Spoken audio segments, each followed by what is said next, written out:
मध्य पूर्व की लड़ाई का असर रुपए पर काफी ज्यादा पड़ा है। भारत काफी ज्यादा क्रूड ऑयल का इंपोर्ट करता है। क्रूड की कीमतों में उछाल से भारत का इंपोर्ट बिल बढ़ा है।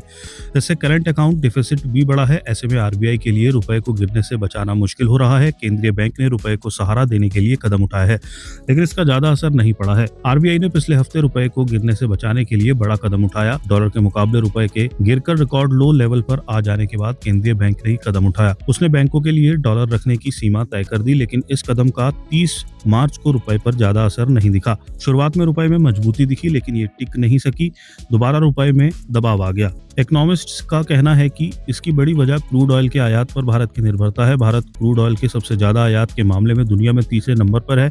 इसके अलावा गल्फ देशों में रहने वाले भारतीय जो पैसा अपने परिवारों को भेजते हैं, उसमें भी कमी आने की आशंका है। खाड़ी देशों में करीब 1 करोड़ भारतीय रहते हैं जो हर महीने भारत में अपने परिवारों को पैसा भेजते हैं। मध्य पूर्व की लड़ाई की वजह से उनके भारत पैसे भेजने पर असर पड़ सकता है। आरबीसी कैपिटल मार्केट्स में Asia macro strategy director Abbas Keshvani ने कहा, रुपए के साथ दिक्कत यह है कि सिर्फ स्पेकुलेटर्स की तरफ से इस पर दबाव नहीं बन रहा, बल्कि इकोनॉमी में डॉलर की रियल डिमांड से भी इस पर दबाव बन रहा है। उन्होंने कहा कि मध्य पूर्व की लड़ाई शुरू होने के पहले भारत का ट्रेड डेफिसिट काफी ज्यादा था और ये घाटा और बढ़ने जा रहा है। ब्लूमबर्ग इकोनॉमिक्स के अभिषेक गुप्ता का कहना है कि अगर मध्य पूर्व में लड़ाई जारी रहती है तो होर्मुज़ लंबे समय के लिए बंद रहा तो अगले वित्त वर्ष में क्रूड की औसत कीमत $125 प्रति बैरल रह सकती है। इससे इंडिया का बैलेंस ऑफ पेमेंट डिफिसिट $130 अरब से ज्यादा हो जाएगा। मध्य पूर्व की लड़ाई से पहले गुप्ता ने $10 अरब सरप्लस बैलेंस ऑफ पेमेंट का अनुमान लगाया था।